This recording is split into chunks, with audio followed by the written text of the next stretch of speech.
whenever I tell them, like, I have a leg on both sides. I have a leg in the west and a leg over here, and people over here are just oh.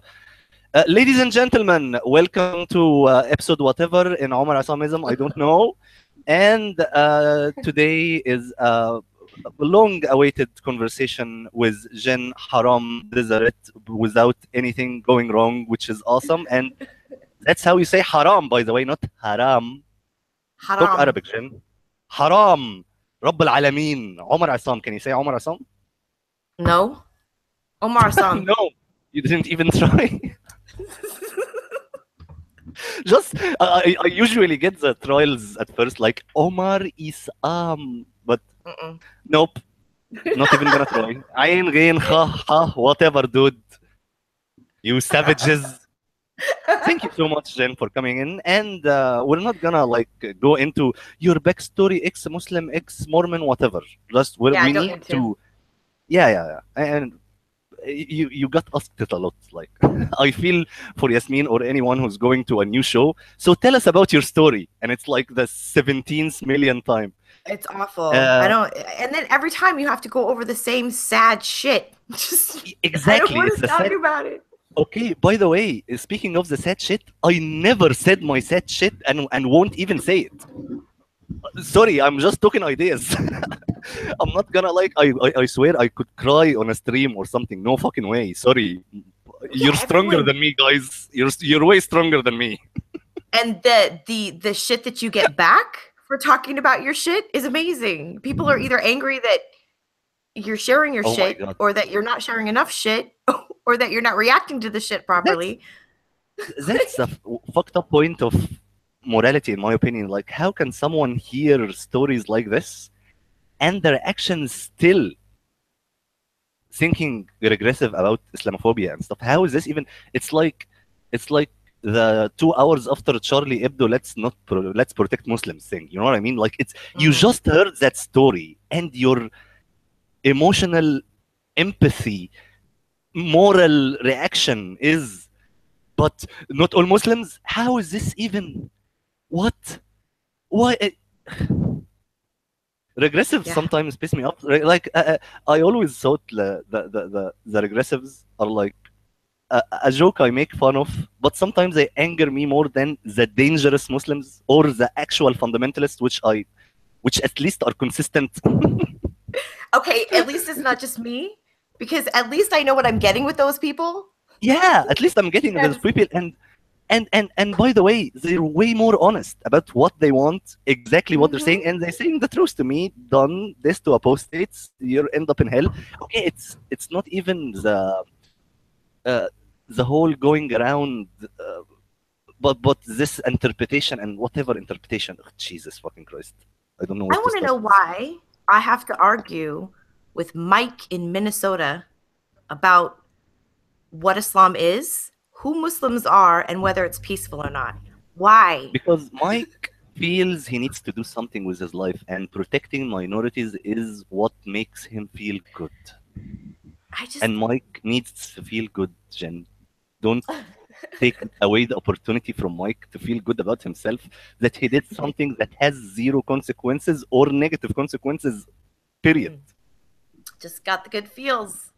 Yeah, got the good feels. And got the good feels about irrelevant, like, the activism and the whole activism in the West is not really consequential. Like, there is no 1, 2, 3 to it. Since we do this, therefore, like, I mean, when I look at the Women's March, there is not like, we want 1, 2, 3. These are our demands. It's just like random anti-Trump sexism shit and what, you know what I mean? Like, I don't feel the goals set up straight. Like, I watch the videos from like Tim Pool, and it's always no Trump, no KKK, no hashes USA, and endless loop, and like, holy shit, I was in 2 revolutions. I know how this shit works. If you're in a revolution, that's not the way to do it. Right? I mean, seriously, like, we had chance for specific shit, and we were getting killed for, and it was fucking real. Like, no Trump, no KKK, no fascist USA. Fascist, really?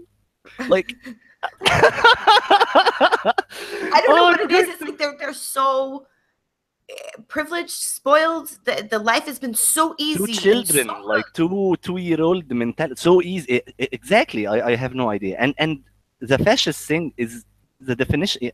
Okay, I can't believe I'm saying this, but fascist. You can't. If the media is continuously calling Trump a fascist, he's by definition can't be a fascist because the media is calling him out, and people are. You know what I mean? Like, it's in the definition of the. Of course, I'm defending Trump now, quote unquote.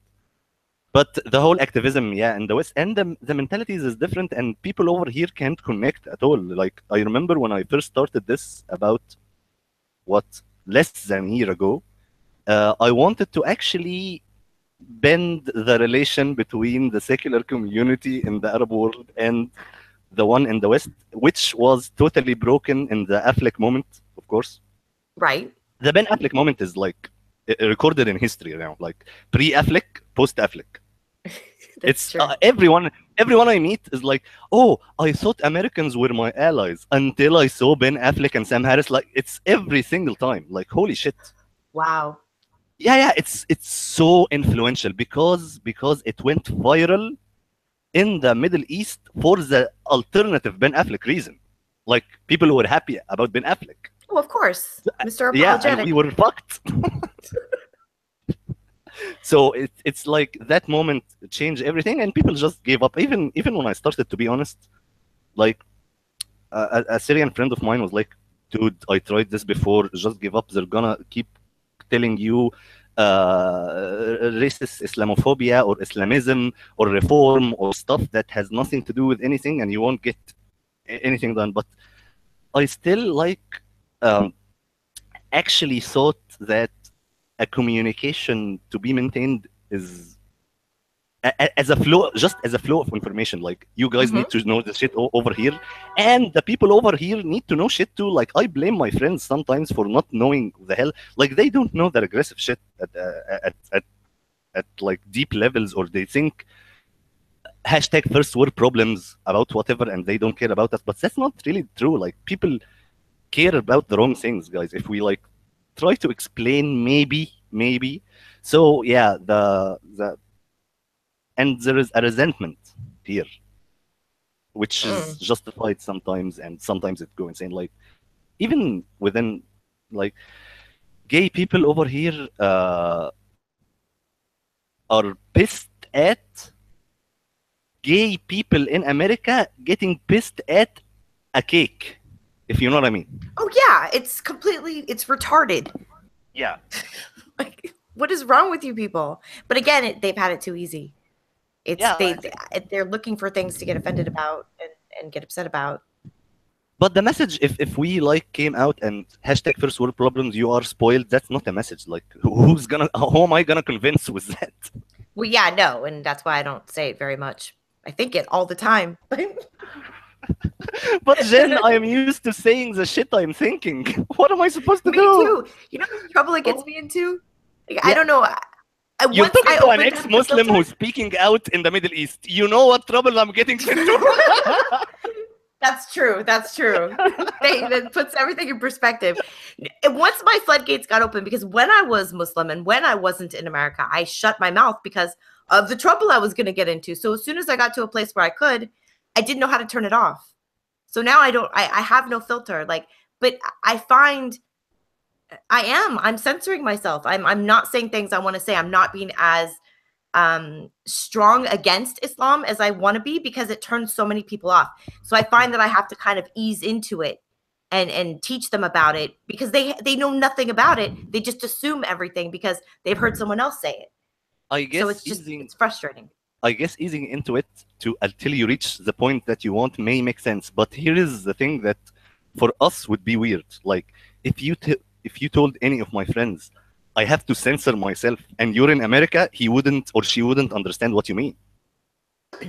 It's nonsensical. No. There is no censorship. You have free speech. So yeah.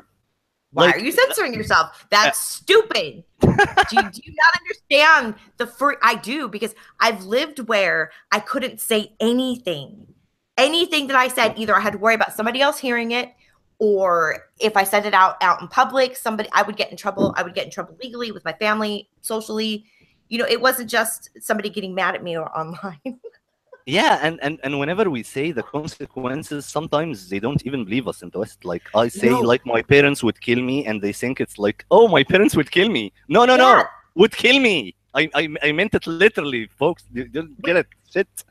I want to scream and punch faces, because when I say Yes. that if my daughter came out with her father's family and they found out, she would die, and I mean literally die. And they're like, yeah, that's just an extreme version, blah blah blah blah. I just want to kick things and hit things. And that anger is like getting me into dark places where, okay, you guys are gonna face like serious shit from terrorist attacks, and then you'll believe me, and it happens, and they still won't believe me. Like, it's like, holy shit! I thought you won't listen. Fuck you guys. But I know, but sometimes, Jen, I swear, I feel bad about this. You deserve. I feel it. It happens in my head. I will be honest here. I'm just human. But sometimes I'm looking at, okay, now they'll wake up after Western Europe is. But at the same time, I don't want Western Europe or Canada or America or anything to go to shit. Like, isn't that do awful? We have to reach that point? Watch the countries fall before they're even going to start listening, and even then they probably won't listen. That's the insane part. That's the insane part. Like, I thought I was bad for like, okay, guys, now you listen, but when it happens and they still don't listen, I don't know. Like, what the fuck is this? I haven't seen this shit before.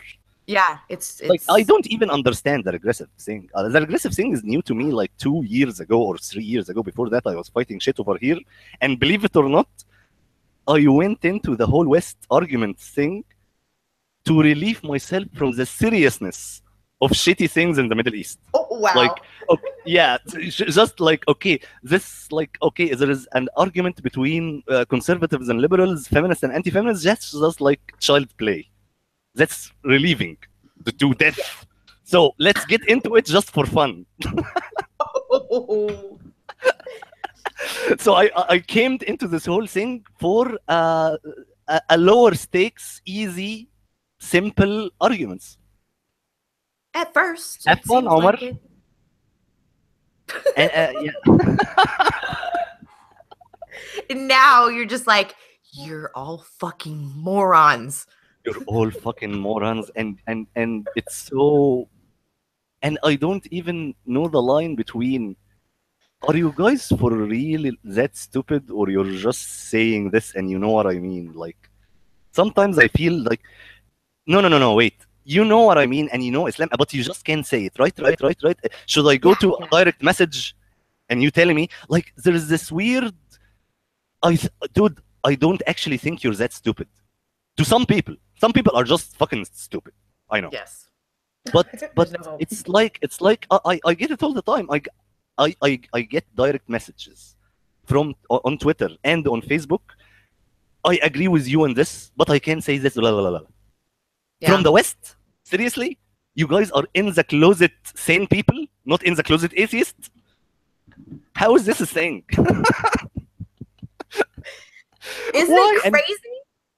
It's fucking crazy, and it angers me. Okay, Jen, here is the. I don't know if you're gonna understand my point, but the people who are sane but still won't say anything piss me off more than the regressive social justice warriors, because the regressive social justice warriors to me are like not even an enemy. Like, my enemies are like Muslim Brotherhood, ISIS, Qaeda, right? If you know what I mean. Mm-hmm. So the regressives are just like all those idiots with horrible ideas, and I'm giving them too much credit if I take him seriously as an enemy, to be honest.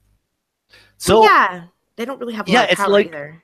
Yeah, they have no. So when I see someone in the land of the free with the First Amendment, the thing that's keeping him censoring himself is as an SJW calling him racist, fascist, whatever on Twitter. That just, dude, what the fuck are you? No. There is actual consequences: losing your job, losing your hair skill. There's still actual consequences from those idiots, right? Mm-hmm. Okay, then my argument doesn't make sense. In my head, it's just people calling you names. Right. So. But So what, right?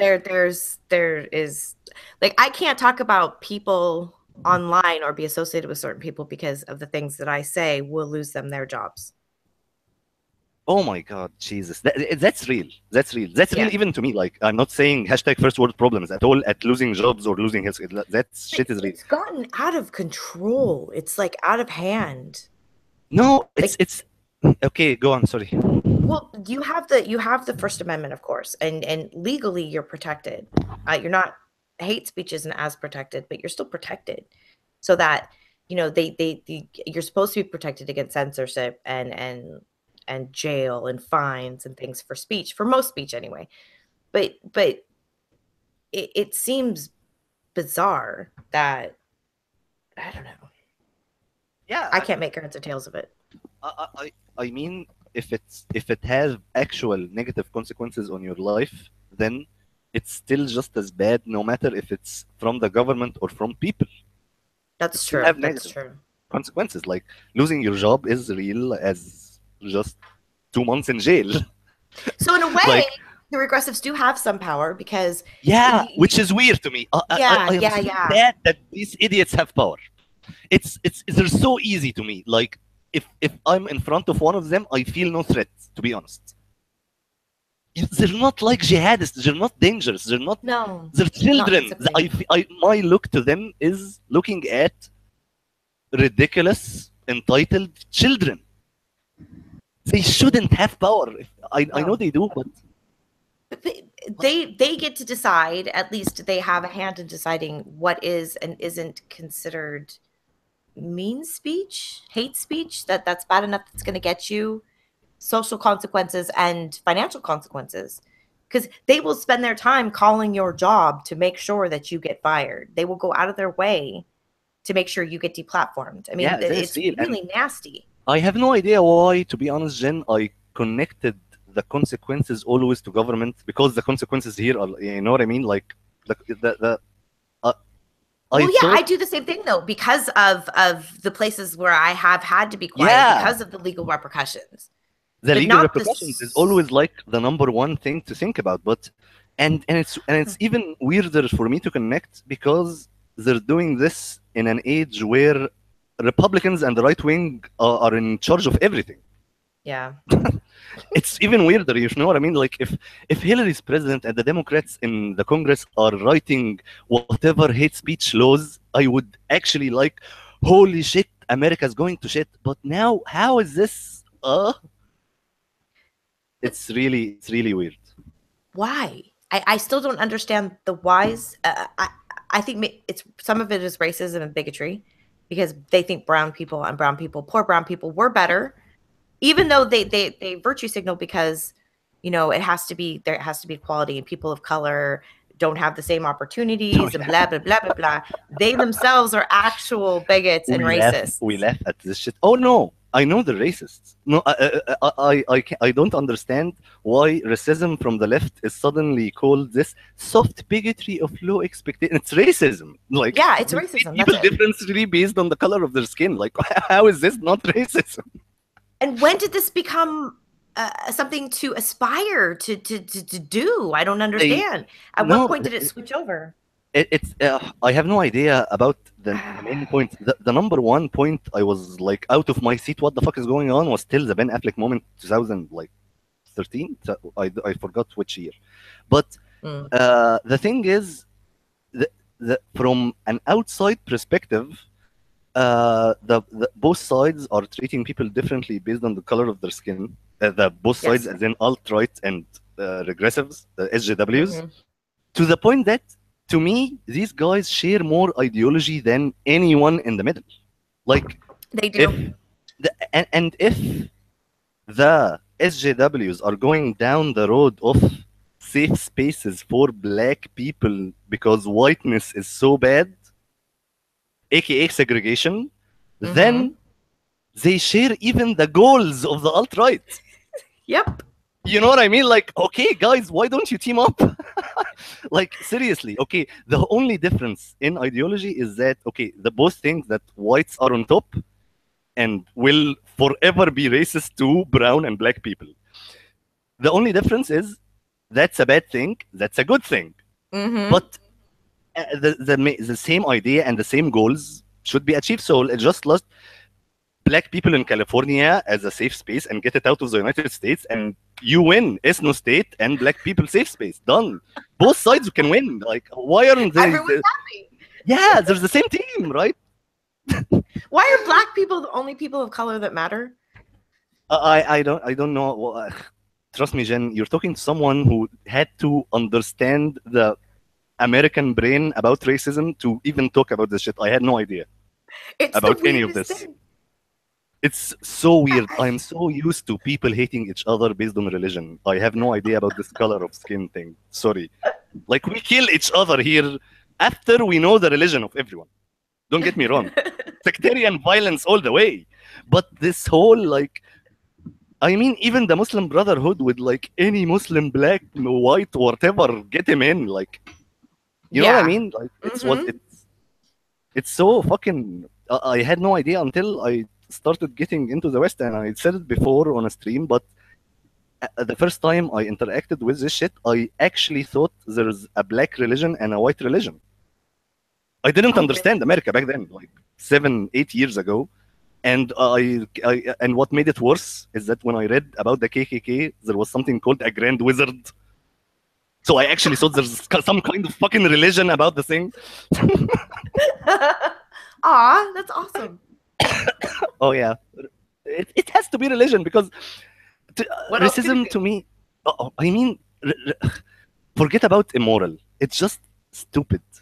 Like, it's not even. My argument against racism shouldn't be that's wrong. How is this a thing? Like, at least, to be honest, which is not a good thing to say, hatred because of religion makes sense. Yes. Like, if Islam is true, you should hate as a moral thing to do. And if Christianity is true, you should. And if, like, at least it has a basis in deep meaning of life, creator of the universe, holy shit, big ideology. But just for someone's melanin and skin. Yeah. You're either inherently better or worse simply because of how much melanin you have. That makes perfect sense to me. Or that if you're white, like, you're born racist. I have everyone in my family's darker skinned. I came out, like, they called me the milkman's child because I came out with such light skin and blonde hair. No one has blonde hair in my family. It's just like, well, technically no one in the last 2 generations had blonde hair. Someone had to have blonde hair somewhere. But they always, like, somebody dropped. Or you're a mutation. You can be a random 1 in a billion mutation. I think whatever happened, because I made my kids super white as well.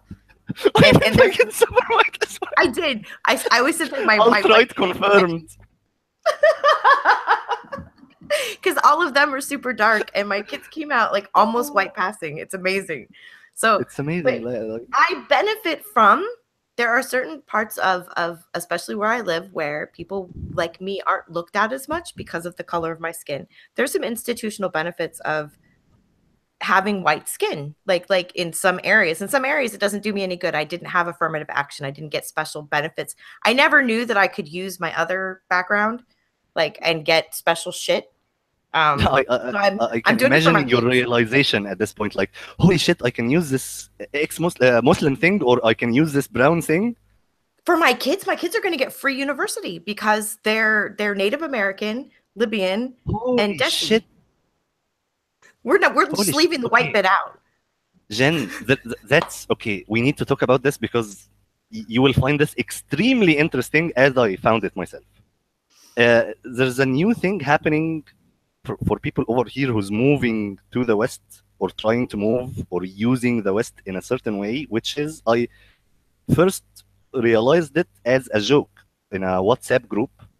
I have 2 friends in, they're now in San Francisco, who, like, they're ex-Muslims, but they pretend to be Muslims in front of Americans as a con to make Americans, like, because they're in a blue state, to make them, like, give them free shit and stuff. Like, they laugh at liberals. And like, Omar, look at these idiots, ha ha ha, we told them this, and they were suddenly feeling guilty, and they're literally conning Americans out of money. which is not good. I'm not. Well, that's what they're doing in the UK as well with the Desi, the Asian. But here's the thing: these are ex-Muslims pretending to be Muslims for their own benefits. That's something that I haven't heard before. No, that's the first time I heard it was like 4 months ago in the WhatsApp group as a joke, and it worked once. Then after that, I heard another one I know told me about a girl who in the university, she's an ex-Muslim, but she decided to wear the hijab in the university for better grades, for better everything in the university. That happened too. And last but not least, someone I know personally in AUC, that's American University in Cairo, who is using social justice tactics while she knows it's fucking stupid and she's like me making fun of it to get funds and support #Patreon from Americans. It's working. If that shit continues, that's like gonna be like the new currency for anyone to use. Fuck Muslim, fuck black, fuck anyone can use it. So should I admit now that I've been thinking about doing it myself? Yeah. Think about doing it for your own good and for the good of your children. Of course, do it. Like they're idiots. I could wear hijab again. That'd be no problem. I mean, you know. Benefits done. I mean, according to what I'm hearing, she will actually have a better grade purely because of the hijab. I think I'm gonna put her in one. Jesus fucking Christ. No, see, like when you fill out what is happening? For them, Then what the fuck just happened right now? When you fill the forms out, okay. Jen, I just realized something. Stop. This is the first time in 1,400 years where wearing the hijab actually makes logical sense. An argument for wearing a hijab. For the first time ever. It never happened before. Until now. It's an actual holy shit. Muslims can because they can't because they were gonna use. But this is actually a logical, valid argument for wearing the hijab. I never heard one until now. Do you know how much money I could make if I came out as a reformer? Okay. Jen, let's ask the deeper question. If we just realized this now live on YouTube, how many of the Muslim activists and reformers are already ex-Muslims atheists? I think all of them. How could you not know? How could you know the things that they know and say the things that they say and not be an ex-Muslim? No fucking way. But there's two types. Maybe I still think there is a compartmentalization of certain Sufis which can make a reformer genuinely real. Oh, I know who you're there is no way they're coming from Arab Sunni background. Like whenever you hear in the West a reformer from an Arab Sunni background, he's an atheist in the closet. Making money by reform, done. 100%, it can't happen, period. But Sufi. No, Sufis. Pakistani Sufis. Nawazi. Anyways. Oh my gosh, that's so true.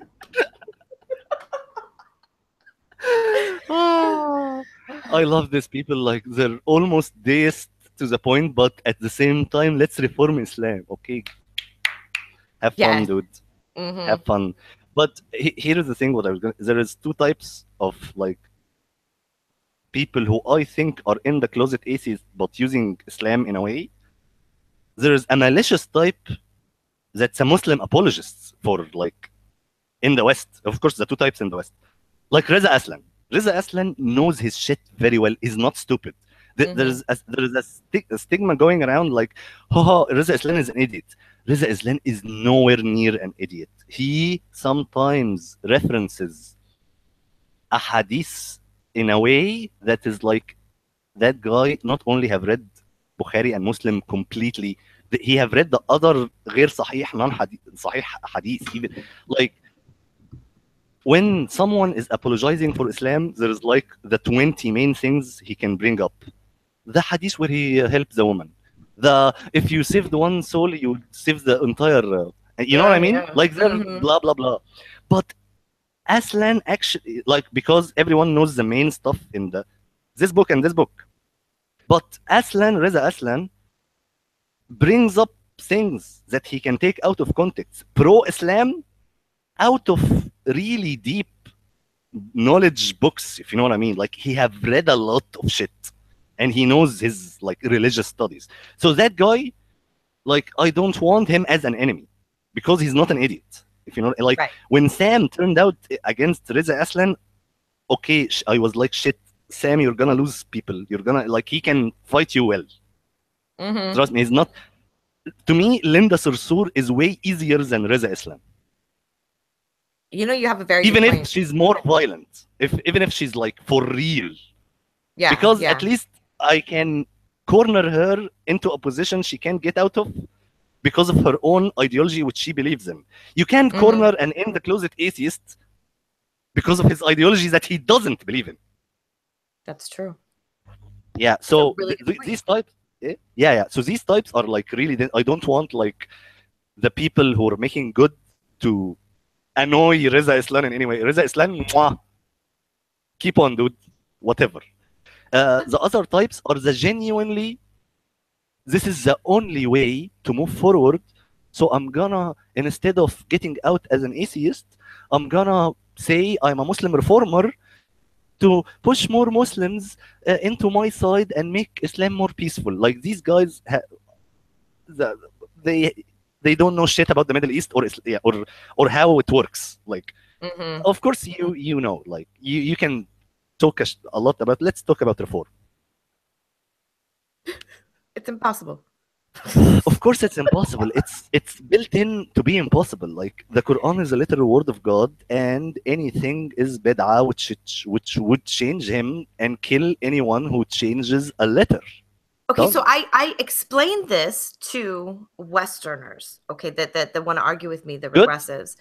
And I say that exact same thing. You can't change one letter of the Quran. And their argument is, well, if Christians can do it, why can't Muslims? John, Luke, and Mark are people. Allah is God. And they said, no, but the Bible is divinely inspired, so it's the same thing. No, it's not the same thing. But I can't get them. Listen. Even if Jehovah, even if Jehovah said stuff, but didn't say, plus this stuff, if you ever change any of my stuff, kill him. If you know what I mean, like, right? It's not just because it's a literal word of God. It's because a lot of things that keeps on saying إن حفظناه في لوح المحفوظ إن there's a lot of ayahs specific to we have to keep this as it is till يوم القيامة, till the end of times. Period. Done. That's it. That's why, yeah, because and it's so weird because the reformers have to know this, so they move into the interpretation. And the interpretation thing comes by translating it into other languages without the Arabic bad shitty stuff, which is hilarious, of course. You know, the Qur'ans without the beater. There is Qur'ans now without beat your wife. What? There is Qur'ans without beat your it was just like if she does this, okay. If she does this, talk to her. If she does this, and when it comes to beat her, like, be angry at her or something. Like, they totally change it. Wow. It exists. So it can exist in English, but excuse me, guys, 90% of terrorism comes from the Arab world for a reason, because they know the Islam well, because it's in Arabic. So wait. You are told constantly that it's not real Islam. It's not the real Quran unless you're reading it in Arabic, unless you're praying in Arabic, unless you're hearing all of the surahs in Arabic. It has to be Arabic. If it's not Arabic, it's not real. So how can you say, but we have this other interpretation in another language, the kinder, gentler Disney Islam? They never told their congregation or whatever they're selling it to that we changed the Arabic or anything. Like, okay, first of all, I've noticed a new activity in the West post 9/11, which in my opinion started as we have to dumb down the jihad and beat your wife things to lying, to avoid criticism, because FBI was just totally kicking their asses back then, like every mosque. But during their way of let's dumb down this, let's remove this, while we know the truth and all of us know the truth, there's a new generation that came up even from CARE, which was Muslim Brotherhood, is still Muslim Brotherhood. But if they're gonna lie and remove stuff like lying by omission, and some young Muslim hears the thing without the real Arabic stuff and believes it, he doesn't know anything about the history of the Brotherhood dumbing down and lying to avoid the FBI. He will just believe it. So we will end up actually with a reformed Muslim, but it's a totally different way. This time the reformers are not the one who did it. This time the Muslim Brotherhood lying, but it's not real. It's just like 20 to 100 guys in America. Like, yeah, okay, good for the American Muslims. And to be honest, Jen, America is not a real threat to me. Like, to me, Western Europe is fucked, not America. I absolutely agree. The thing what I am told by the regressives is that, well, why can't you look at the Americans in the West and how they're kind of okay with homosexuality, and you know, they don't really want to kill apostates. I'm like, okay, we're gonna have to have a talk right now. Okay, so they may not say anything out loud, and because the laws will put them in jail if they harm a homosexual, or you know, but exactly. That doesn't mean that they don't think that homosexual person needs to die. And that's it. A good 60 to 70% of them. And so you think they're all reformed and wonderful. There was a recording by Muslim Brotherhood, Egyptian Muslim Brotherhood in Berlin, which specifically they said, we can't say this stuff because it's not acceptable right here. And we will not, like, it's not even a conspiracy theory. Like, Muslim Brotherhood does lie to the West. The Muslim Brotherhood is different from ISIS because of this. ISIS wouldn't even lie for the West. Like, okay, but infidels kill. Yes, we kill just for killing because you're not done. Yeah. But the Muslim Brotherhood are a totally different animal because they play politics and play like social engineering or social like justice. Which makes them on the long run, hashtag their book, the 100-Year Plan, works even more. Like, ISIS is worse and more violent than the Brotherhood. That's why we will get rid of it in 3 years. Yeah. But because the Muslim Brotherhood is not that violent in the West, by the way, they're violent over here because we know and they know that we know. So fuck it, let's kill them. But in the West, they still don't know, so we can't kill them. They don't even call them a terrorist group. What? How many should I like? Okay, not now, but I was gonna show the stitches from the stab. Like, if Muslim Brotherhood like is a stab in my stomach terrorism, like, can I get through this shit or no? The stab is normal. Like, I wanted to be terrorism as an evidence. I think you sound very Islamophobic right now. And they broke my phone. I had a lot of shit on that phone. Maybe they stole my phone. Maybe it was a misunderstanding. Maybe they were trying to prevent you from throwing your phone, and in the process, yeah, my phone had videos of them like beating people up, so they had to like beat me up for it. Well, that was just protecting you. I mean, yeah, I know they have to be like I was racist against me, I guess. How can we? Can Egyptians be racist against? Oh, of course they can. I don't know, but I think you're a literal Nazi. Oh, I am. There is a quarter Persian in me, and Iranian thinks they're Aryan, so I am a quarter Nazi. Done. Ooh, there you go. Be a Nazi. Like this morning at work, I did a picture with saying superior white. It was an A4 for printing. It had superior white in it. It was fucking hilarious. I was like, I was going to a meeting and needed some paper with me, and I was like printing, and it said superior white. Holy shit. They're taking over everywhere. Yeah, everywhere. We're not PC over here, guys. Sorry, superior white. But yeah, back to the manipulating the West thing. what I meant by they're violent over here is the following, because the Muslim Brotherhood doesn't take responsibility or claim responsibility after a terrorist attack, but everyone knows that they did it because they're the one who put the light on. We disagree with this guy. This guy is a kafir. This guy is this guy. And then all of a week later, this guy is dead. Yep. They don't come out say, haha, we killed him.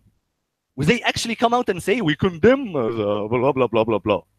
But come on, like, who else? You know what I mean? Like, that's the way they run things over here. It's the same way as if a Western person speaks to a Muslim. Say, okay, so my ex-mother-in-law was a physician, and so she treated non-Muslims, and then she would come home and talk horrible, mad shit about them, and then she'd invite her secretary over. Her secretary would come into the house, and she would be nice, and then she would leave, and the second she would leave, it would be, I hate her. I hope, can't wait for all of the Kafirs to die. And just like, and I'm just like, what? So I don't know that people in the West, like, they will get to their face, they will get one thing. And then behind closed doors, it's a completely different story. Now, I say this and I'm told that I'm just exaggerating. That I only have the worst. You're not exaggerating at all. In fact, let me tell you this. I think I know more about the tactics of the Muslim Brotherhood in the West than you do. But it's so hard to convince someone in the West of it, because when the West starts thinking of in the terms of like official statements, human rights, free speech, they said this, and New York Times references something because of the Muslim Brotherhood condemning a terrorist attack, that's enough evidence for them without even knowing the nuance or the shit that happened before. Like, people, sometimes this is the hard part to prove against the Muslim Brotherhood in the West, because in these cases I'm gonna tell you about, they are not actually the ones who did it for real. They're not the ones who did it, but there's still a problem. Here's why. Who brought Charlie Hebdo to the forefront as an Islamophobic, racist, blah, blah, blah, blah, blah stuff at the first place? The Muslim Brotherhood. They, Ikhwan Online, published before anyone was dead. Look at these guys making fun of Muhammad, So they put the light on these guys. Another jihadists got pissed because they follow Ikhwan Online and went to kill Charlie Hebdo. My argument is the Muslim Brotherhood here are picking up targets. They're not the terrorists, but they do pick targets to die, if you know what I mean. Oh, yeah. So that's, how can I prove to the West that that's what terrorism? Yeah, you can't. Yeah, it's so weird, because they want research and pew polls. Yeah, to the West, to the West, they're technically just complaining about people. But to Muslims following them, they're complaining about people who draw Muhammad. Done. Dead. They don't understand the implications behind that, maybe. Yeah, the implications behind that. I'm like, my name was in a diss list from the Muslim Brotherhood here, but nice. all of them like in jail now, so now I'm fine. But if we're gonna like have a list of people, this guy, okay, that's a diss list. I don't even care if these guys are kafir infidels, and a list. I need that to be enough proof, maybe. But yeah, it's the Muslim Brotherhood are way harder in the West. Trust me. We can deal with him over here because the people against them are authoritarian, so fuck it, throw them all in jail. You can do that. Hashtag. So frustrating. Yeah. We just proven that authoritarianism is good and the alt-right. This stream is going to bad place. Like, we proved that there is a logical reason to wear the hijab. We proved that authoritarianism and fascism is the only way to deal with problems. And we proved that like there was something else that superior white. I'm Nazi. Yeah, superior white. Yeah, superior whites. So what's the next step if we lose hope on the progressives? We just, okay, fuck it, they're never gonna convince anyone. Well, that's the part. Okay, I have kids, teenage kids that are coming up in the world who's now exactly. The family that I have been trying to escape for the last several years and protecting them are now that my kids are older and one of them's going to be an adult in the next year, kind of coming in and emailing her and trying to groom her. This is the gay daughter who will die if they find out she's gay, but like trying to, so she's talking about not being able to be who she really is. She has to hide parts of herself to be around them. And so I have to navigate the waters of, I don't want her to hate her family because they're sick. And I think that part of Islam that they believe, I don't know that there's any hope for them. And I think she should stay far away, but I don't want her to hate them because they're brainwashed and sick. Yeah. I'm a little bit softer. She can not get affected by them. And but that's what I'm worried about, because it happens. And not hate them. Yeah. So it's very difficult waters to navigate. Plus, I'm worried about, they're going into the university system in California and what they're going to learn about Islam. In California. Holy shit. Yeah. So we'll see how that goes, because already I've had issues with their high school about softening Muhammad's life. And I was not happy with it. How much softening have they done in the school? Oh, he was the first feminist. They literally told my kid that in class. No. Yeah. It went to that point. Yeah. It reached that point, Jen, in school, not just a crazy. In a California, and this is the top high school in California. Holy shit! I saw that and I was like, "You gotta be kidding me!" I went down to the school and screamed. I was gonna tell you gotta be kidding now, because at first I thought you're sarcastic. No, because it sounds insane. I was like, "What are you talking about?" He fucked a 9-year-old and diddled little boys. Of course, and that's only the tip of the iceberg. Like, right. Holy shit! But I said that, and the lady in the office I was speaking to, the vice principal and the counselor, said, "No, he didn't. Like, what are you talking about?" Yes, no, he did. But okay, I was the one lying. Here is the thing. The Salafis over here don't shy away from this stuff. Yes, he did fuck Aisha when she was 9. Yes, women are second-class citizens. Yes, women need to cover up because they're less superior. You know what I mean? Like, at least, like, can these people meet each other? If you know what I mean? Like, can more Egyptian Salafis go to California? Like, how is this? It's so weird, because sometimes Al-Azhar makes more official, truthful statements about Islam than all of the fucking West combined. And Al-Azhar is my enemy here. Like, Al-Azhar, Al-Azhar is the #1 institution for Sunni Islam all over the world. Done? And Sheikh Al-Azhar, which is the #1 guy, literally said, hijab is to make the woman less beautiful because of, like, he said the actual reasons. So he's not bullshitting. Not empowerment, not like empowerment is bad to him. Empowerment to women is bad. Right. He said that, like, to give women more is a bad thing, and it will destroy Islam and destroy the society and blah blah blah. Okay, like giving women power is a bad thing. But when I should, like, okay, when I want to link to the Al-Azhar, I don't want to, like, be okay. Al-Azhar saved my ass in that argument. I don't want Al-Azhar to be, like, effective, if you know what I mean. Yeah. It's weird. I can't even explain it. Sorry. Like, I didn't wanna be in a position where the Islamic institution of Egypt, which I want to destroy, is the thing to, like, make people listen. Well, yeah, so you have to use them as an example, and that's awful.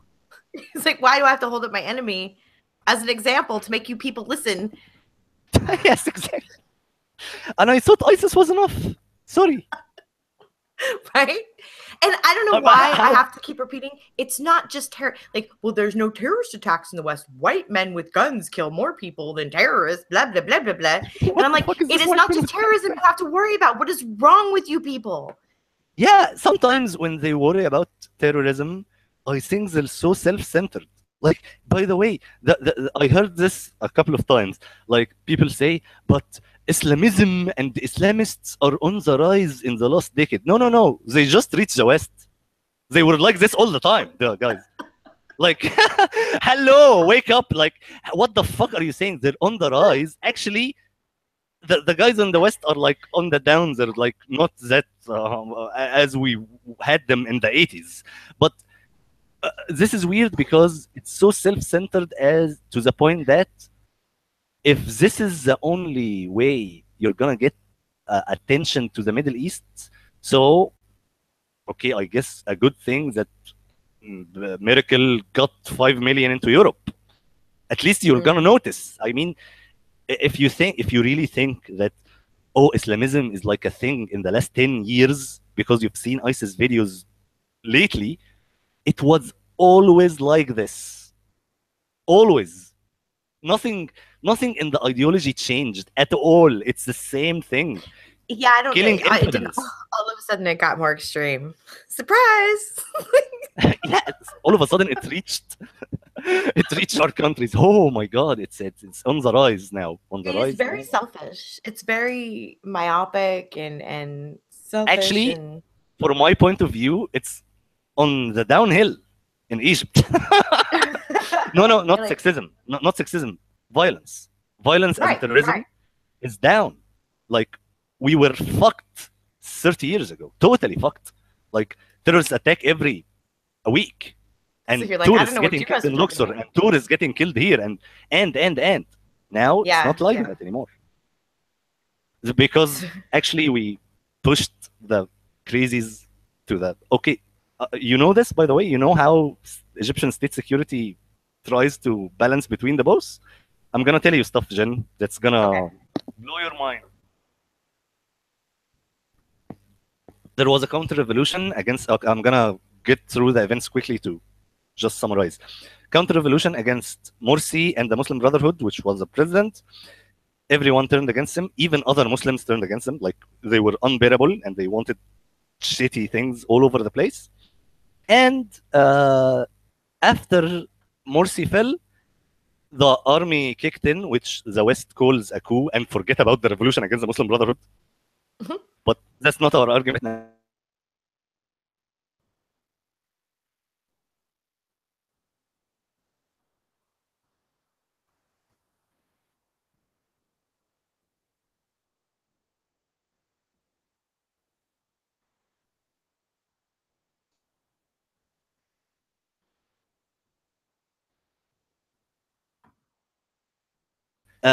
Also, there was hello. I'm here. Sorry. Okay, everything froze. Long story short, there was a fucking massacre between Muslim Brotherhood and the police. So, after that, it's called the Rabaa massacre. After that, the West pushed human rights, and stopped 2 F-16s coming to Egypt. Obama stopped the aid because Obama was on the side of the Muslim Brotherhood. Yeah. Don't get me started. I can't even say the sentence. Like, we're here fighting, but by the way, America is on the side of the Muslim Brotherhood.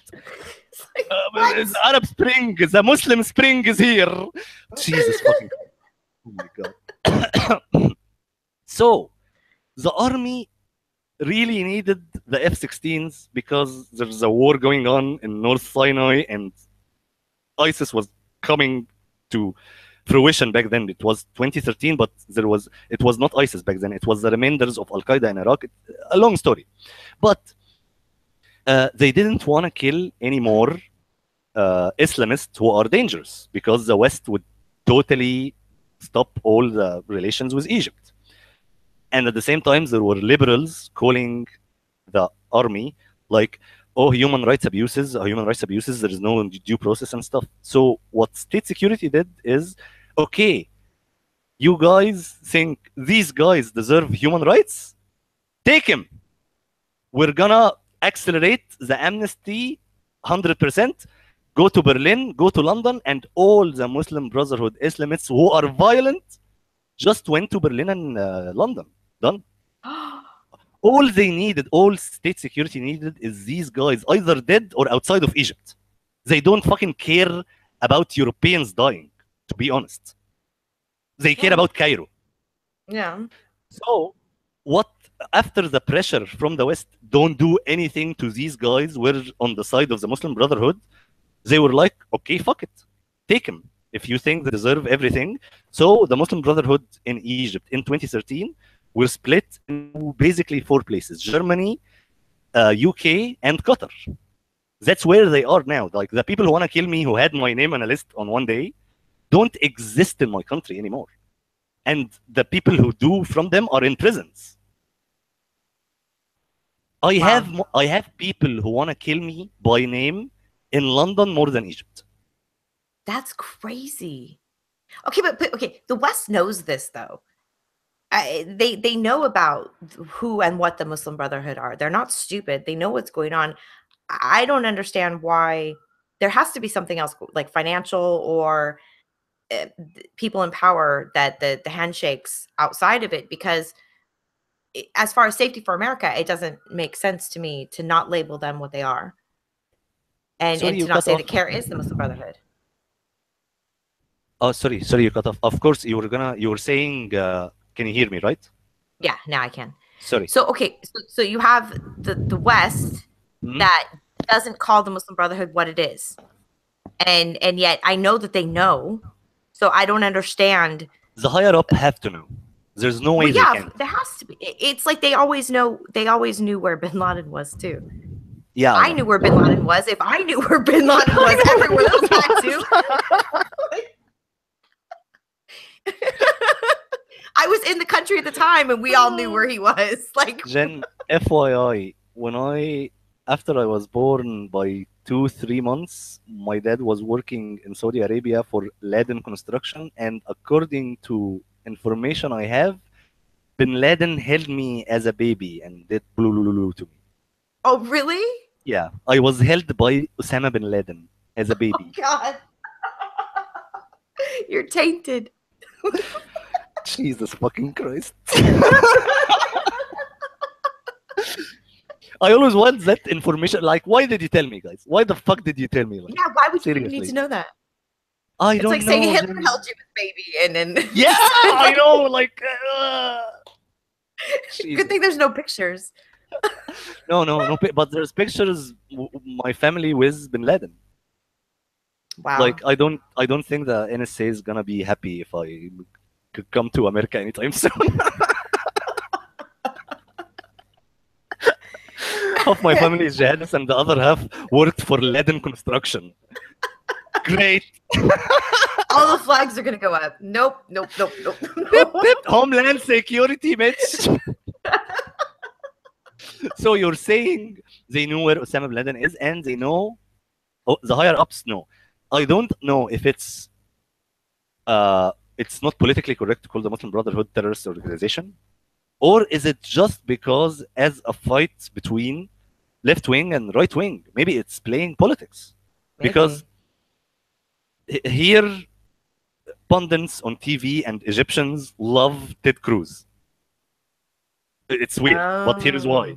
Because Ted Cruz was the guy who put the bill to Congress to name the Muslim Brotherhood a terrorist organization, which what we did back in 2013. So he's gonna, like, nobody knows, like, oh, right-wing politics, left-wing, this guy is on our side. And of all the politicians for Egyptian pundits on Egyptian TV to, like, be cheering on, and, like, I was, like, amazed because I know who Ted Cruz is. I'm going in the street watching a really famous guy on TV saying, go to his Twitter, retweet him, follow him, he's awesome, oh, Ted Cruz, you're the best. And okay, guys, that's really weird. Anyways. Wow. So the right wing really wants Muslim Brotherhood, but I don't know why Trump didn't do it, but he can do it. He should, I hope. He should. I hope he does too. Maybe, like eventually, but it was because Obama and if America calls the Muslim Brotherhood a terrorist organization back in the Obama administration, the Obama administration would be getting in trouble because why did you shift the aid to Egypt 200 million of them to the Muslim Brotherhood instead, because he literally gave money that was supposed to be going to the Egyptian government from the Camp David Accords to the Muslim Brotherhood. That's what Obama did, by the way. If anybody doesn't know, was I still am convinced that was trying to push Islam. No, you know what I think? I think the Muslim Brotherhood played an awesome game with Obama. Obama was gonna push moderate Islam. What he thought was moderate Islam. Here is what I think. Because this is the Murshid is the guy even above Morsi. He was in meetings and stuff. He's like the top guy in the Muslim Brotherhood. He had this way of, listen, if you don't deal with us, you will have the jihadists and ISIS. So you better deal with us, because there is no other alternatives. It's us or ISIS. So you should choose us to make diplomatic relationship with, just in case any country in the Middle East goes to chaos and shit, and the really bad Islamist jihadists take over, you wouldn't have any relations, but you can have relations with us. So it was better. He was like thinking like in the lesser of two evils. The lesser of two evils. That's one, and maybe no one is inside Obama's brain, but maybe he actually thought that this is the Muslim Brotherhood are moderate Islam. Oh God. Maybe he's that stupid. Like, I'm not defending Obama. I'm saying he's really stupid, by the way. Like, he's either immoral or stupid. Let's face it. I'd like to think it's just stupidity. Yeah, but, you know, who knows? And during that time, all of us as in secularists, ex-Muslims, Christians, Coptic Christians over here are like really, really hate America for what Obama did. And me personally, I was hit with the Ben Affleck moment, with the Obama moment, with like in the same year, 2013 was like dip. There is just to me, the left wing controlling America is an enemy. What I mean by an enemy is you're literally supporting the people who have my name in a diss list. This is not about politics anymore. This is about survival. If you know what I mean, like yeah, absolutely. Fuck left wing, fuck right wing. You're supporting the guys who want to kill me. This is my life. End of story. Like exactly. When it comes to survival, don't like tell me, but Texas and abortion will be illegal. I don't give a fuck. Like, I'm gonna die. Abortion, right? What? Yeah, I mean, and social, because during all this time, of course, Hillary was even a continuation of the Obama administration, because she had the same deals with the Muslim Brotherhood and Qatar. So I was scared shitless from Hillary. And not only that, because Obama didn't just support the Muslim Brotherhood, he supported the Jabhat al-Nusra in Syria. And Qatar also. Qatar supported Jabhat al-Nusra. I don't know that Americans are... I just... they... By the way, I don't think really your average liberal knows about this shit, right? Like, doesn't know about, like, Obama sent weapons and aid to an affiliate of Al-Qaeda just because they're anti-Bashar al-Assad, right? Do people know this? This is not a conspiracy theory. This is facts. This is reported by New York Times, Washington Post, everything. This is I'm talking out of Wikipedia page right here. Do they know? I don't think so. Or if they haven't paid attention. Jesus. There's a very much if it's on our side, it's okay, and it's all altruistic and nothing bad. And if it's the other side, it's all bad no matter what. There's no nuance in there at all. Yeah, no nuance. And whenever I want to push details, because they're so simplistic, they're so simple. They want everything black and white to the point that even something as complicated as Syria. Listen, Syria is complicated even to me, like to someone in the Middle East who knows a lot about this shit. Like 2015 Syria, I had conversations with Egyptian friends and Syrian friends in cafes for 7 hours just to make sense of the whole players. And one time we actually started counting the players in Syria, and they were 17. There were 17 players. Wow. Everyone is against the other 16, by the way. There's no alliances. I'm talking 17 different entities in Syria at one point in 2015. So in a situation, and they're all morally gray, by the way. There's no good guys. Right. Not even the Kurds, by the way. The Kurds, the YPG and the YPK, don't tell me that the PKK is not terror. They're Maoist communists. Come on. Like, yeah. I don't get the love for the... I get the love for the Kurds relative to other people. But saying they're like the moral superiority, no, excuse me. So anyways, so in a situation like this with 17 players at the same time, add to them fucking Russia. People in the States are like, Bashar al-Assad is a war criminal. Period. What? What? Bashar al-Assad, by the way, is only in Damascus. The entire north of Syria has nothing to do with Bashar, and there is a shitload of wars going out there. Like, do you even know? Like, you guys, oh my God, this is the hilarious part. Well, only people, this pissed me off. Like, you guys, Americans, supported the Kurds in Kobani in late 2014. Okay, Kobani was getting fucked hard by ISIS, and the Kurds were getting killed left and right. American drones and American troops and American support, everything was saving Kobani, and thank you guys for supporting the Kurds. Yay, support the Kurds.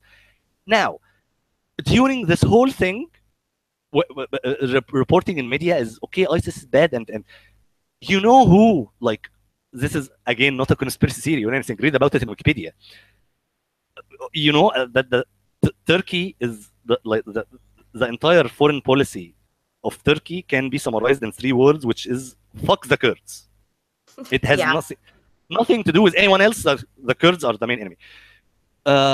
Kobani was in the border with Turkey, and Turkey's army crossed the border for the first time, and everyone was happy, and the media, CNN and MSNBC and everything, was saying, look, the Turks have crossed the border, and pictures of tanks going across the border because they're gonna fight the good fight against ISIS. And meanwhile, we all knew they're going in to kill the Kurds. It's complicated, guys. Like, holy shit, do you even know? And they went in and they bombed the shit out of the Kurds where you guys were supporting, and nothing was said. No, of course that not. Actually happened. Like, what? But Bashar al-Assad is a war criminal. He is, I know, but can you please look at Kobani for 1 minute? The one thing I wish they would teach in schools in America is how to shut the fuck up about shit you don't know about. Please, holy shit. Like, until you, Americans, it's so easy because America is such a big country, and it's so different. Each state is so different. So you have people that because there's people from all over the world that live here. So around where I live around every single nationality you could think of. That doesn't mean I understand the politics or the people of all of those countries. Of course. They don't even understand it. They're like second generations. No one can understand the internal politics of countries all over the world, period. Even if it's like, shit is complicated. Like, can you even imagine? I'm a Middle East geopolitics nerd, period. I have no idea what Pakistan and India are doing with nuclear, like, you know what I mean? I have no idea. But here's the thing about Americans knowing about the Middle East. It's asymmetrical.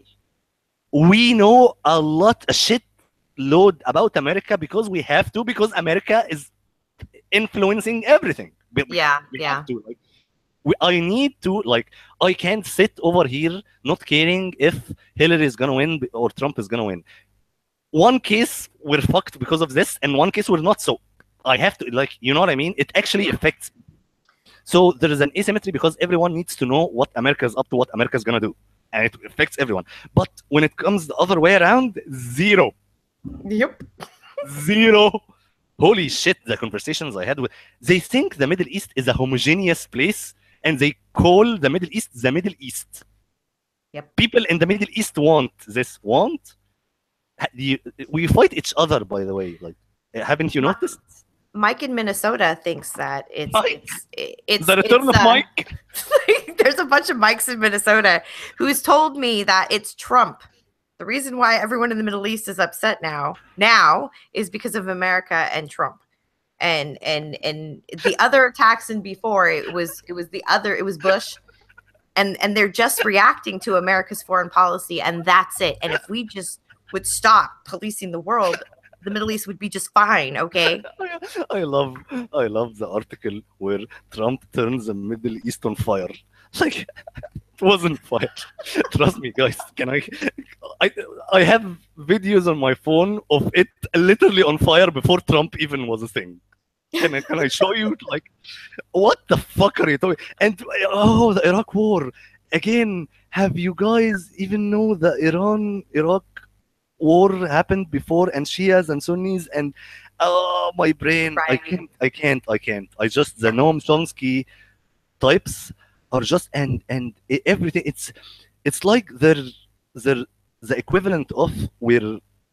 Here's the thing. Remember when we talked about how the leftists are racist, are white supremacists, but in like their white supremacists with white guilt? Mm-hmm.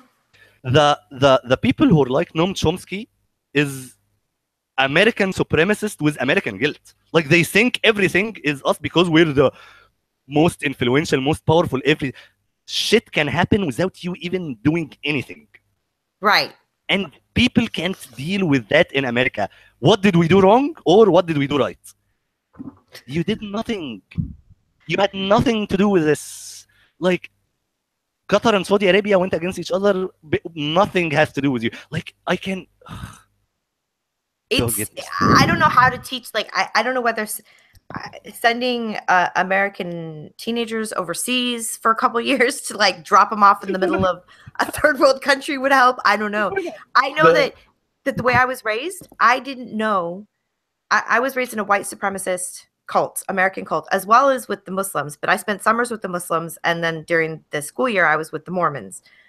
And so my uncle the whole time and my mom, my grandmother would bitch, girls shouldn't be raised in America. You know, you should go back to Libya and you'd be raised just fine. And I can't stand the way you blah, blah, blah, blah, blah. Constantly bitching about socially America, but they loved being here. They loved everything about America. They were very liberal, very moderate. And so I've got these like really, really.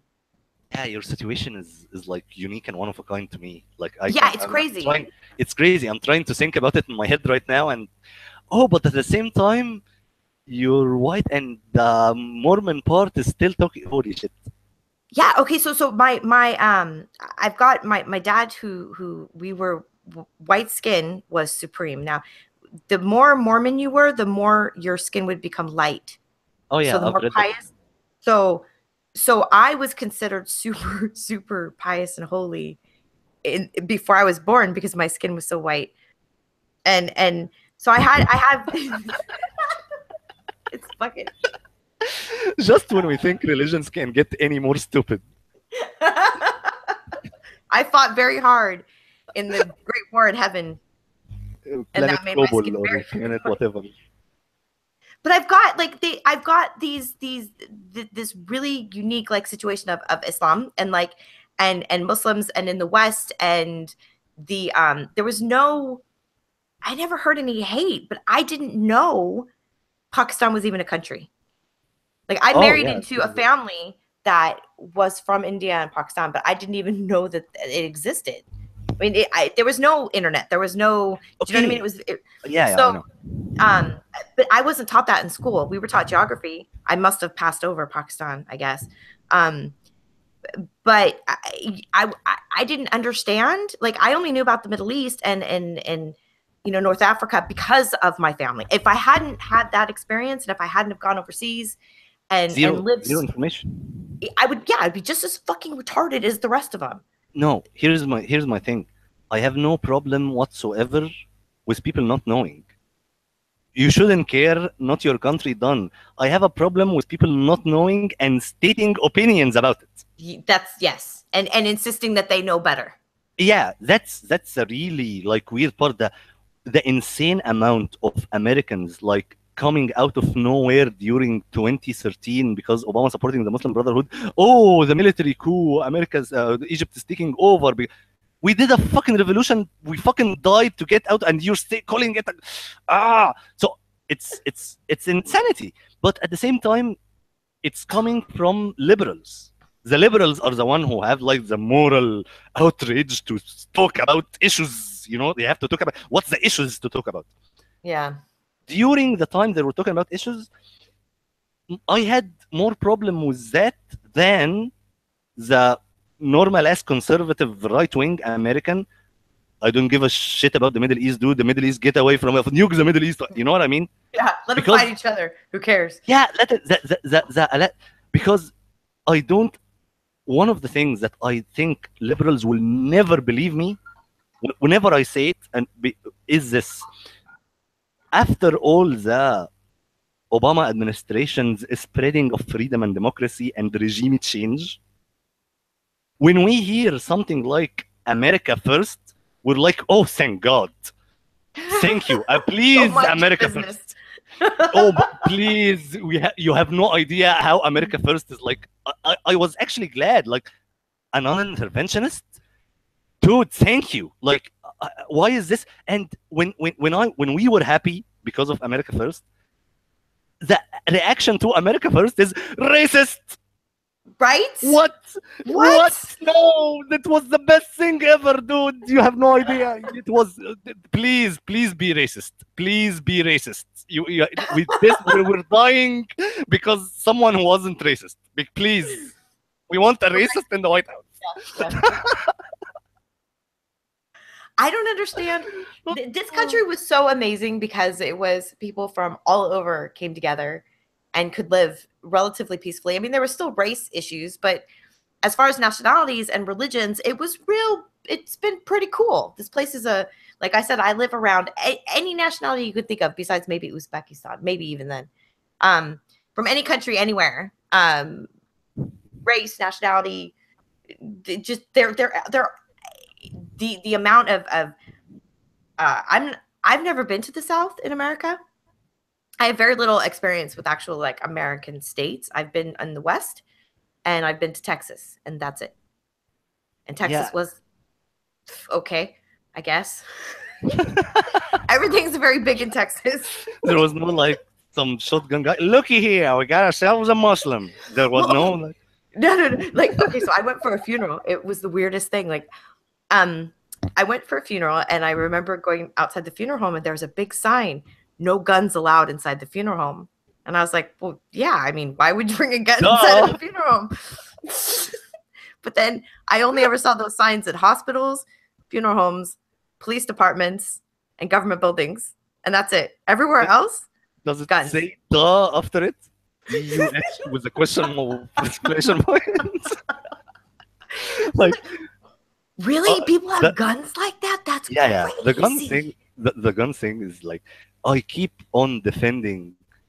I have American conservative friends, by the way, in gaming and stuff has nothing to do with politics. But there is some groups, Facebook groups I'm in, which have a lot of American conservatives, and there's a history group I'm in, which is just American conservatives talking about World War II and stuff. So whenever there is like accusations of racist, sexist, blah blah blah, I keep on defending because guys, I'm talking to these guys and I haven't seen any like they're talking to me normally. But when it comes to fucking guns, holy, I've seen like it's a World War II Facebook group, and every few days there's like some guy who posts a video on the group with I just got this reloaded revolver, blah blah blah, and I'm gonna test it right now. And okay, I got a gun and I got a different gun, and they're like gun nerds, if you know what I mean. Like I was why and what is it? And whenever I say like we need the American Constitution in the Middle East would make things better, except the second will cause the death of half of the Middle East.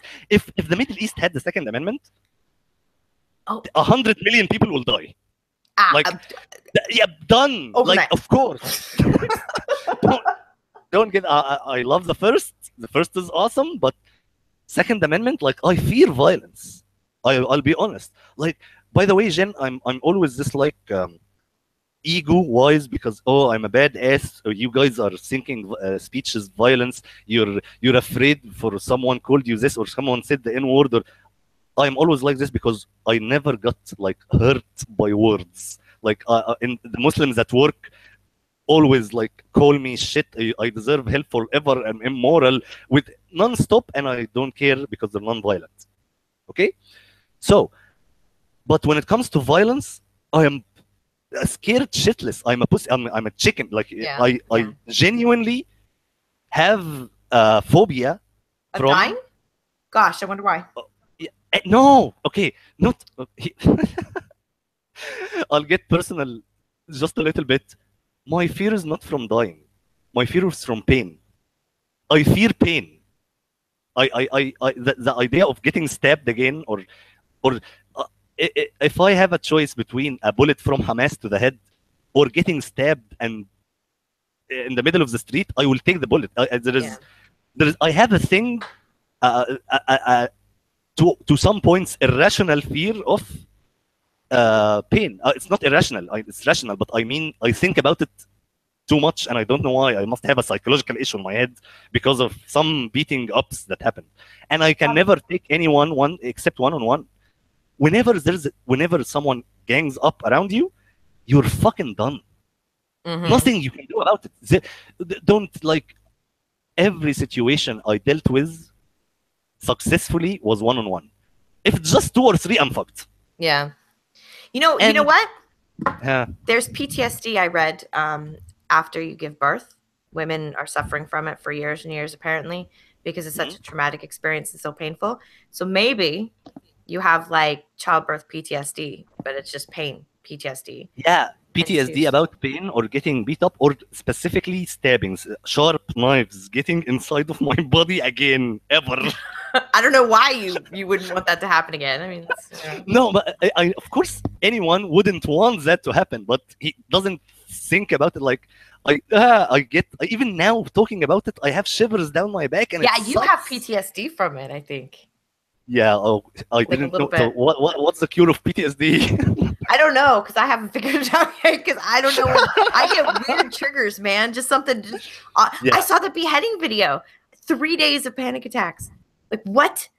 It's stupid. And I have to watch all ISIS videos because I want to know what they're saying, and I was undercover as a jihadi in the ISIS in Egypt and stuff, because all of these things really fucking trigger me to the point. Like, violence really scares the shit out of me, and that I have to be honest about. And that's the weird part, because that's completely different from the mentality of progressives. Because last year or early this year, there were calls against this guy said the N-word, this guy said nigger, this, okay? During all of this, I don't care, PewDiePie said nigger, I don't care, I don't care. They were championing Punch a Nazi. And to me, Punch a Nazi is way more scary than someone saying the N-word, because holy shit, that's violence. Shit, let's take this seriously. Someone is gonna punch someone. That's my head, that's how I think, you know what I mean? Like, people saying bad words is nothing to me. Whatever the words are, to be honest. Yeah, they can't hurt you. They can't do anything to you. Literally, I don't even know what this words of violence can hurt you. Think, Jesus fucking Christ, grow up. Those people have never been in a super violent situation. I don't know of anyone that has lived a life full of violence that speaks like that. Never have been in a violent situation. Lucky fucking bastards. Right? Jesus. I'm so fucking jealous right now. Can you imagine? That's what I'm saying. Okay, so okay. Yeah. I'm going to talk at this thing, or I might, the free speech event, and I was talking about how I was saying that I have to get, because they've already had several death threats come in, and so the ex-Muslims, but me getting like an armed guard, like a bodyguard during the event, and I was mocked for that. Like, I was saying, like, I needed armed thugs to come and beat people up for me. And I said, you don't understand, like, as a Western in your ivory tower, in your privileged life, you don't understand walking outside. How can they not understand? Okay, we've reached the point even okay, here's the thing. Even someone like Lauren Southern can be justified of fearing violence against her. Let's talk about ex-Muslims. Holy shit. They're just whiny crybabies. Oh my god. And okay, the weird thing is, like, the people saying this are not like your SJW types. They're like everyone, right? Yeah. They're like people going to the event. Yep. What the fucking fuck? Right? Or that there was a journalist who refused to sign the non-disclosure agreement because he refused. Oh no, I know about the situation. Tim Pool, right? Yeah, but because he refused to sign an like, they were willing to negotiate with him and just say, okay, just agree to not dox the ex-Muslims. He refused. I have to like believe that Tim Pool would definitely agree about not doxing an ex-Muslim. There's no way he said no to that specific thing. There has to be something else. It was just doxing. That's it. No, it wasn't ex-Muslims. It was doxing everyone. Yeah. Okay, doxing. Period. I know. No, but okay, Jen, I'm gonna be honest about one thing. I have to give credit to Tim Pool for something extremely different than all this, because he reported accurately from Egypt once. Shit from CNN and MSNBC. So I'm gonna I always okay, Tim Pool, you're truthful about Egypt. Thank you. When you were here. That's my knowledge about. But so that's why I am skeptical about. There is no way. I don't think he's a liar. I think that it made him uncomfortable to sign an agreement that said that he couldn't speak. Because he's too attached to the truth and journalism. But then when he reported on it, there's nothing about talking. You shouldn't. Right. But when he reported on it, he wasn't being truthful. He was stretching the truth a lot. And obviously, that's a he said, she said thing, but I know what the agreement said. And when I listened to what he said about it, it didn't make any sense. Like, he said he couldn't speak in Phoenix anywhere for any reason. And that's not what the non-compete clause was. So again, now they're taking it out, which is fine. Like it's caused so much of a problem because of me that they're taking things out. But it's like, it's seriously, like to be mocked. The thing was because of you. But once we're talking about safety of ex-Muslims, fuck anything else, including the event. I mean, so I've been told I should just not go, or, I'm not, it's not, we're just, exaggerating or complaining, or, but none of these people have ever watched someone die in front of them for blasphemy.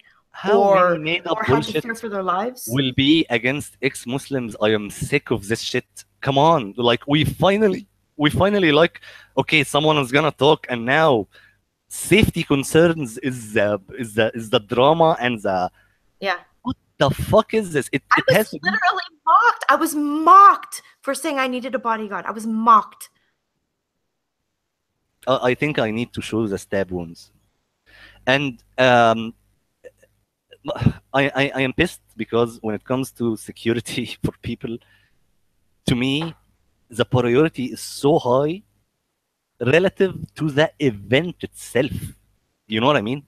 Like, it's amazing. It's amazing. I was skeptical about this whole thing just because there has to be more to it. I had no idea it was because of you, Jen. Jesus fucking Christ. Yeah. And so I felt guilty. Like, I started fighting with people online. No. Fuck everyone. Feel guilty for what? Feel guilty for wanting to be safe. Jen, you want to be safe, and other people want you to be safe. Done. Period. Yeah. So I guilty. Him, like, come on, you're gonna cry about signing a non-disclosure agreement, but I have to have an armed bodyguard, and you can't sign a thing that says that you can't talk about our names and shit. Seriously? Like, so then I'm a bad person because I'm whining and I'm exaggerating, and I don't, and then other bigger names pick it up, and then I'm fighting with everybody, and I'm like, why am I doing this? So I deleted every single tweet I made about it, and I was just like, I'm done. I'm not going to talk about it. Oh yeah. Just like, I shouldn't have to prove to you people that I'm not safe. You don't need to prove to anyone anything. But by the way, when the drama kicks in on Twitter, YouTube, blah blah blah, and people have alliances this versus this, it's fucking madness to the point that the main point is already irrelevant. It's Yeah. He said, she said, to the extreme, and suddenly when your tweet or your video is linked in someone attacking you, you will find the hordes of supporters of that someone to your tweet, and they will have no fucking idea what you even started the argument about, and they will attack. So just fuck it. If the thing causes drama, fuck the whole event, fuck Kilroy, period. And in my opinion, if it's like, I'm gonna say it this way: anyone who doesn't agree with signing anti-doxing to the names and locations of people is an immoral asshole. Done. Yep. Period. Including anyone. That's not. I can't believe I'm even saying this. And that's why I said, of course, there has to be more. If you know what I mean. Like, it was so obvious that it's wrong. That's why I was skeptical. I just, are you guys serious? But if it was just one person, like if it was just him, and him kind of being like, you know, I don't trust him. But that's just me. That's the feeling I get from that. But it's like, so I had my say, and I was like, you know, you're stupid for not doing this. But it was everyone else that picked it up and started attacking, so at first, you know, sometimes I forget. Tim have favors to a lot of people in the quote unquote community. So like if it comes down to he said, she said, Tim versus he's gonna win. Of course he's gonna win. Yeah. Sorry, Jen. So right. So he's not gonna go to the event now. But he's badmouthed it so badly that it's created a big PR disaster for the event. And I don't want to be the reason for that. So now I want to pull out. Now I'm saying, well, then I'm just not going to do it because. By the way, when I heard about the like, oh, there is trouble even with Kilroy now, and agreements and whatever, I had no idea it had to do with safety of an ex-Muslim, of doxing and stuff. Yeah. That's so. If you take me as a sample of someone who's just reading or looking at videos, subscriptions on YouTube and tweets, no one will actually know it's about safety. If you know what I mean. Yeah, no, they think it's just them being ridiculous and asking for them to be silenced for a free speech convention. That's what they're talking about. That's what I see everyone talking about. And that's what I saw. Oh, look at the hypocrisy of a free speech event against a free speech. Yeah. But that's the whole point. Like oh my god, this is hilarious because the whole thing was. I'm not the only one. Oh my god, this whole thing was an alternative to the VidCon. Anita Sarkeesian, you sexist piece of shit. Now we can finally have something without the drama, and finally we can. You guys are fucked. Drama will fuck you up every single thing you want. No matter what. Period. Done. Like. And it's so fucking pointless and childish to me. Like, all of these guys should be on the same. They're not. Yeah. Oh my god. Isn't it ridiculous and stupid and juvenile? And I just like. So I started to react emotionally, and then I'm like, no, I'm not going to do this. I'm not going to argue with people. It's not my event. I'm just a speaker. But I felt personally about it because I felt like I had something to do with it. Yeah, I have personal guilt because she did it for me. Jesus fucking Christ, personal guilt. And then once people heard that I was coming, more ex-Muslims said that they would come. And there was more dissidents being flown in, political dissidents that now aren't safe. Jesus fucking Christ. Okay, 2 points quickly. Jen, when I said, oh, they're gonna gang on you and stuff, that has nothing to do with you being actually feeling personally guilty. You're not. I was just stating facts about reality. No, I know. But, but that's the reality of the situation. I know that the amount of people saying, "Oh, you ruined the event," has nothing to do with actually you ruining the event. Right. Irrelevant. Me and you, ex-Muslims, ex-Mormon, know that the amount of people saying things doesn't make it real. Exactly. Second,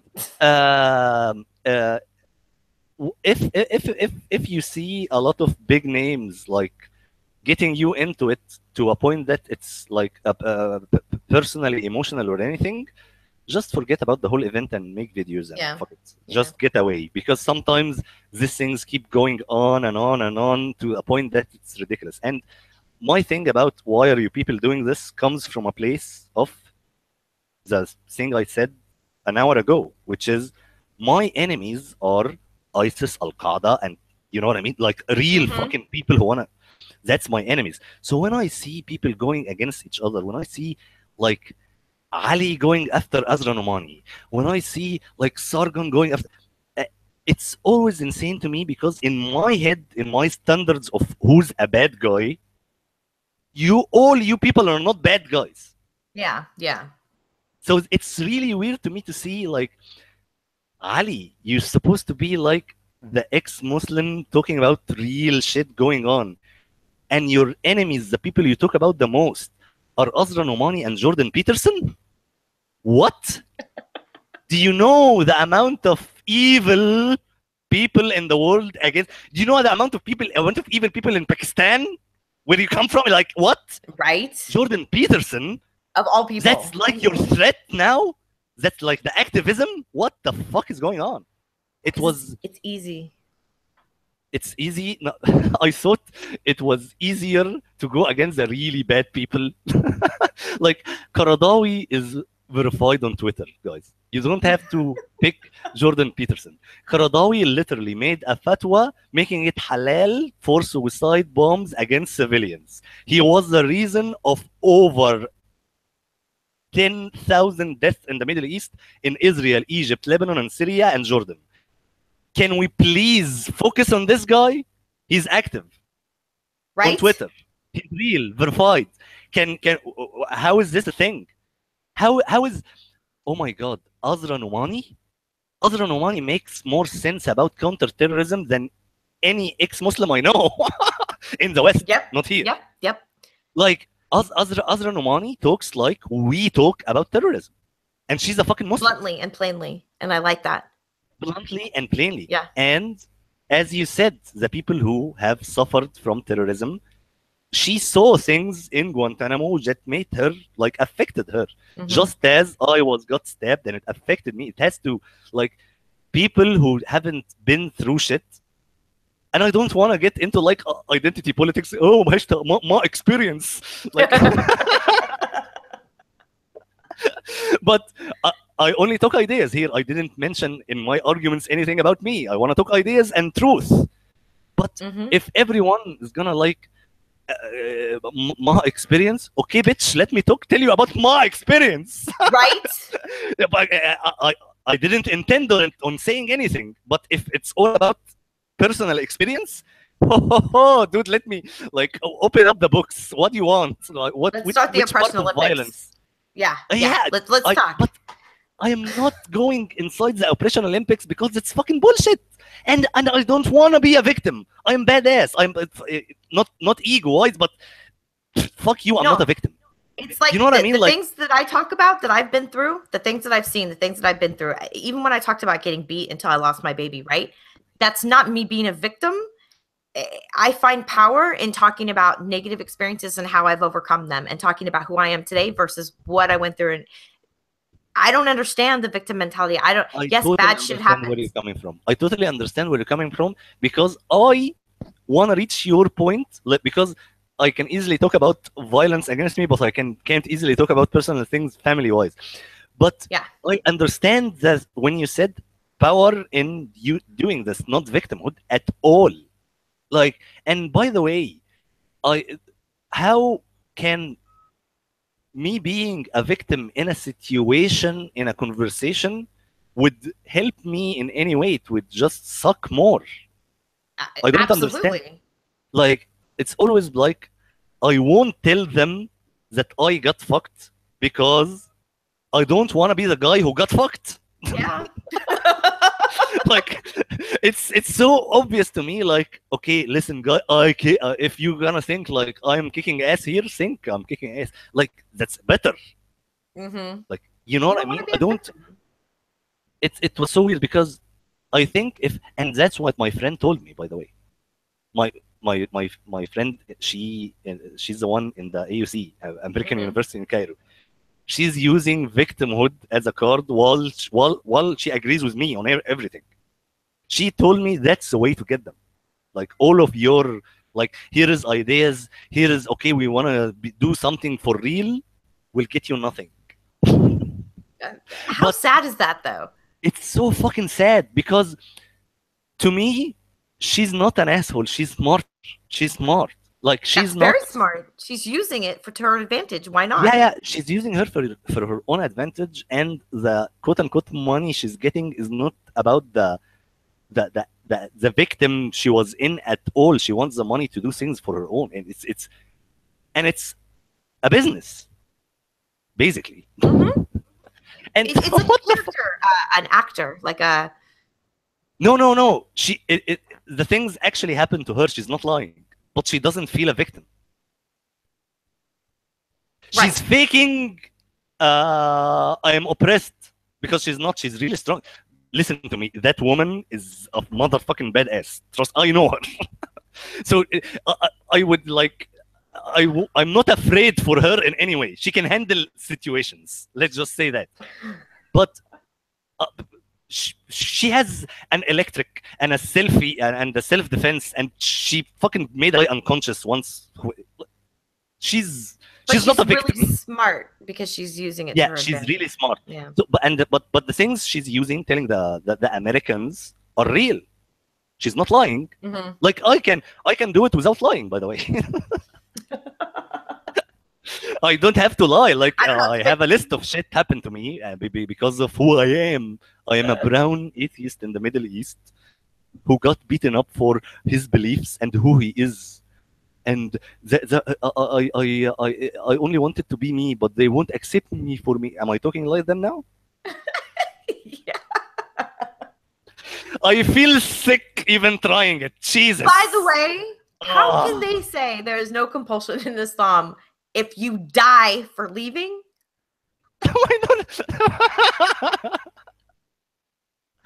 There is no. Okay, do you want to hear the official statement from Al-Azhar? You wouldn't fucking believe it. Yeah, I want to hear. Yeah, you can choose between Islam and dying.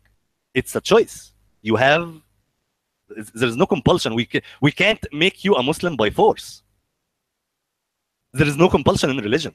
Seriously, that's their statement. I'm not kidding. By the way.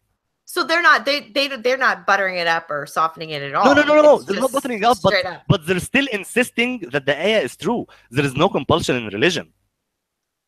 People were gonna, like, if you're a Christian, you're gonna choose between paying jizya, converting, or death. Yeah. There is no compulsion. You can choose any of the three, no problem. I'm not kidding. That's what they're saying. I mean, how can there be compulsion in religion if we give you another choice? In Islam brain, it makes sense. You know what I mean? It does make sense, actually. If we're going to take it literally, there is no compulsion to one choice of the three. So in the literal interpretation, it completely makes sense. To anyone else, it's like, what the fuck? But it's like the hijab. You either wear the hijab or you go to hell, or or you're a whore and you deserve to get raped and you're gonna go to hell forever. But you have the choice between those two. Mm-hmm. And the brainwashing, I believed it was my choice. Jesus fucking Christ! Hell alone. Forget about you're a whore and you deserve to get raped. I don't want to eat. So disgusting. But hell alone doesn't make it a choice. Right? Yeah, eternity burning in hell to infinity, it does not equal choice. Sorry. How is this thing? Like, okay, let's get philosophical here. It's even worse than social pressure and people calling you whore. It's literally eternity in hell. Burning forever. Burning forever. And your skin regenerating to feel pain even more. So but you have a choice. It's a choice. You want this or hijab. How is this fucking... So, no. I'm gonna use Al-Azhar. But Jenn, thank you so much for this conversation. It was fucking hilarious. We covered Nazism and why social justice tactics work. And awesome. I feel like, when I was reading, Rules for Radicals, the book. Yeah. Mm-hmm. Yeah, it's supposed to be, even the leftists are using it to read it to do that. But when I was reading it, these kinds of things can be used by anyone. Yeah. Yeah, to any ideology. Mm-hmm. Like, I can push things using those tactics. I can push things using social justice. I mean, I can let's if I can get if, when I said the alt-right and the SJWs have the same goal of segregation, what if the alt-right uses social justice? It will work because they're gonna say whiteness is a thing, and that's the same opinion of the social justice, that there is whiteness and they have whiteness, and black people shouldn't be around whiteness because they're being oppressed. If you frame it that way, it works. That's true. But you can still get what you want done. And remember when this crazy black guy said on Twitter, like he's a famous church guy, and he said, "Oh, black people need their own nation now. We can't take it from us." And Robert Spencer quote retweeted him. We in the alt-right are ready to have a real conversation. Have you seen this? Yeah, I saw that. Okay, that's my point. Like, how are these people enemies? Right? They're perfect for each other. Perfect, goddamn perfect. It's so weird because the alt-right, all the alt-right needs to do is change the language. They just learn the language of social justice oppression. Done. They win.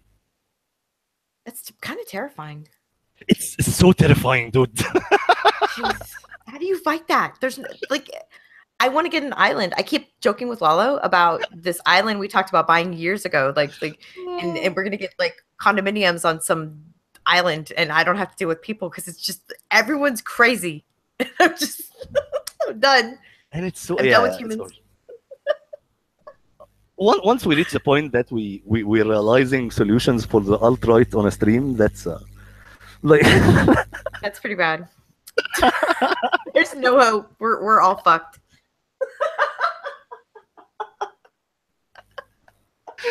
Oh, Jen, we're definitely doing this again. I'm not. I can talk to you for hours, but I'm not gonna take much of your time. Thank you so fucking much for doing this. This was hilarious on so many levels. Right?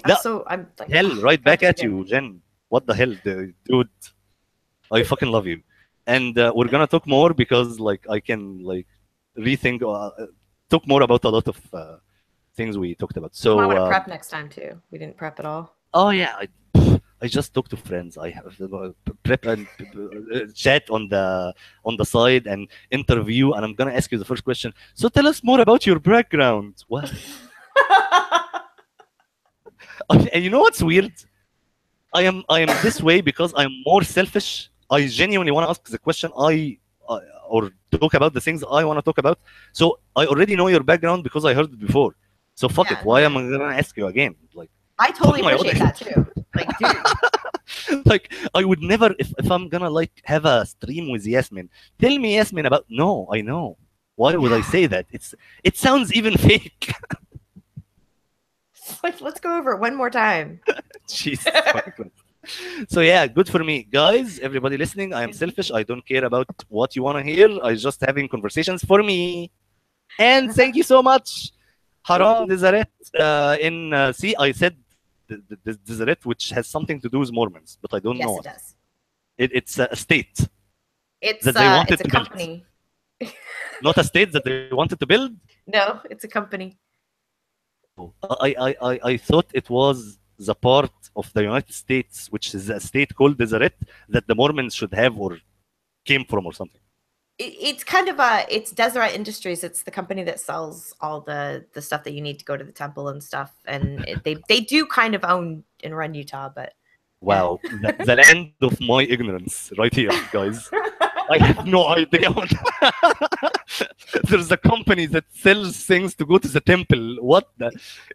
Your magic underwear. Oh yeah, Haram, Deseret, and the Raiders of the Lost Ark.